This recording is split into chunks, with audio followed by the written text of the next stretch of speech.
Opening the center invites swift development, aiming for rapid piece activity and pawn structure control. Asserting central influence and preparing kingside development, this knight immediately contests white's central ambitions. Securing central space and preparing piece development, c4 immediately challenges black's knight and opens lines for white's queenside pawns. Solidifying the center, black prepares to develop the bishop and unblock the d-pawn, aiming for a flexible structure. Developing a knight here efficiently challenges black's central pawn structure and prepares for future pawn pushes. Developing the bishop here immediately creates a pin, challenging central control and initiating early pawn structure complications. Solidifying the center, this move cautiously prepares castling and avoids any immediate tactical skirmishes, prioritizing positional development. Securing the monarch immediately is a prudent step, prioritizing king safety amidst the unfolding central tension. Bolstering the kingside's defensive structure, the bishop now eyes the critical f5 square, preparing for potential central pawn advances. Challenging the center's pawn structure now injects immediate tension, forcing white to confront the d5 pawn's presence. Seeking to disrupt black's bishop placement, white probes for weaknesses, potentially limiting queenside development while gaining space. Sacrificing the bishop here opens crucial diagonal lines and creates imbalances for middle game maneuvering. Opening the b-file for your rook disrupts black's pawn structure, creating potential targets. Trading the bishop for the knight on c3 temporarily loosens your pawn structure, but opens a diagonal for your remaining pieces. Recapturing with the bishop reclaims material, opening the c-file and preparing to challenge black's central pawn. Challenging the center with pawn thrusts, this creates immediate central tension and opens lines for black's pieces. Re-establishing diagonal pressure on the queenside, after recapturing solidifies white's central influence. Re-establishing central presence is key. The knight now supports pawn advances and prepares for a more active role. Developing the knight from its starting square, this move aims to solidify central control and prepare for kingside castling, while also creating threats along the c-file. Unifying the queenside pawns and preparing for queenside expansion, the queen steps onto a more active diagonal. Solidifying the center and preparing to connect the rooks often proves a sound strategy. Re-establishing the rook's presence on the open d-file now becomes paramount, challenging white's central pawn structure. Unifying queenside and center for greater influence.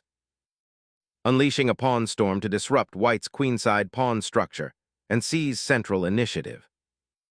Executing this pawn grab liberates the d-file for your rooks and forces black to re-establish central influence under duress. Reclaiming the pawn with the knight activates a piece centrally and challenges white's doubled pawns.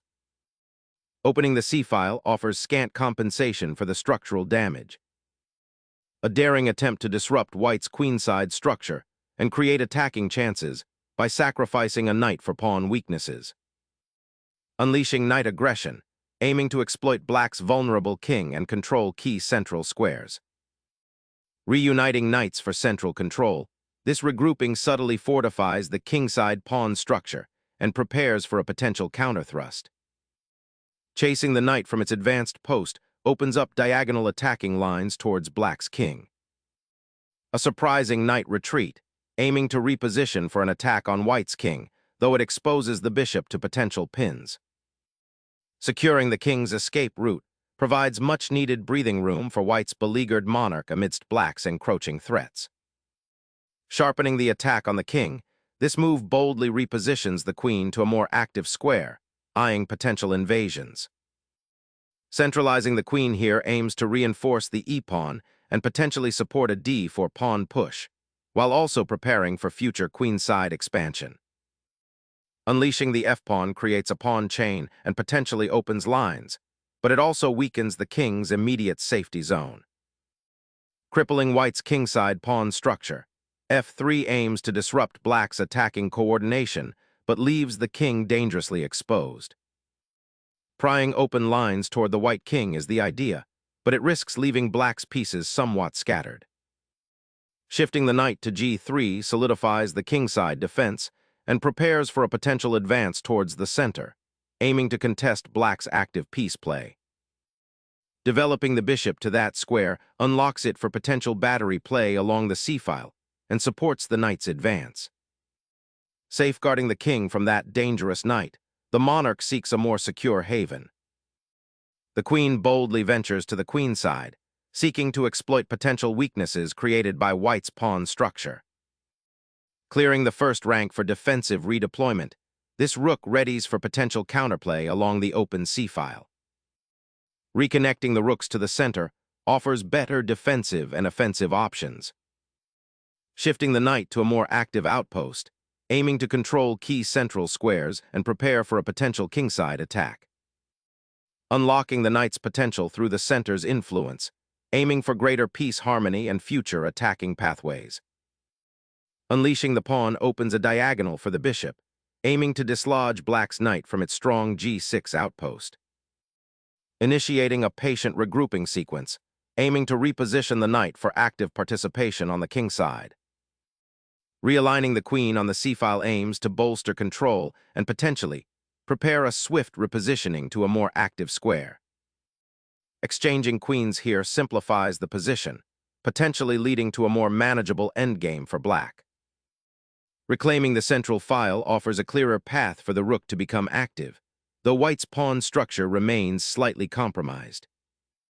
Repositioning the knight to d6 aims to liberate the c-pawn and potentially challenge white's central dominance. Knight repositioning aims to secure the g4 outpost and prepare a kingside assault. Reactivating the powerful rook on the central file reclaims initiative and prepares for potential breakthroughs.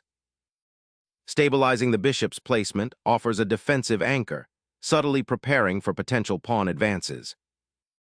Reclaiming central space and preparing to challenge the bishop pair's influence. Repositioning the knight to a more active square on the kingside intends to exploit the open g-file and potentially threaten the black monarch. Bolstering the queenside pawn structure creates a defensive barrier and prepares for future expansion. This bold pawn thrust seeks to disrupt black's central control and open lines for white's pieces, though it could create weaknesses around the king. This pawn push aims to disrupt white's centralized knight and open lines for black's pieces, creating active counterplay. Reasserting central influence, this pawn push aims to disrupt black's knight outpost. Reasserting a presence on the d-file aims to disrupt white's centralized knight and create counterplay. Unleashing the f-pawn injects dynamism, aiming to disrupt black's pawn structure and open lines for white's pieces. Embracing the initiative, black boldly sacrifices a knight to disrupt white's pawn structure and open critical diagonals for their queen. Pawn structure fractured, opening a dangerous diagonal towards your uncastled king. Repurposing the pinned knight's pawn for dynamic counterplay, this move ignites possibilities on the queenside. Reclaiming the central open file is crucial for future operations. Reactivating the rook, aiming to contest the open central file and connect the remaining pieces for potential counterplay. Pressing the advantage on the d-file, the knight targets vulnerable squares and seeks to exploit black's awkward piece placement. Reasserting central control and preparing to challenge the open file with a rook provides a solid response. Reinforcing the bishop's diagonal influence, this redeployment prepares to contest the open d-file more effectively. Finally, the bishop awakens to join the fray, aiming to disrupt white's centralized pieces and potentially fork the king and rook. Asserting open files for rook infiltration becomes paramount as the queens are exchanged. The knight's repositioning aims to disrupt white's central control and create attacking opportunities.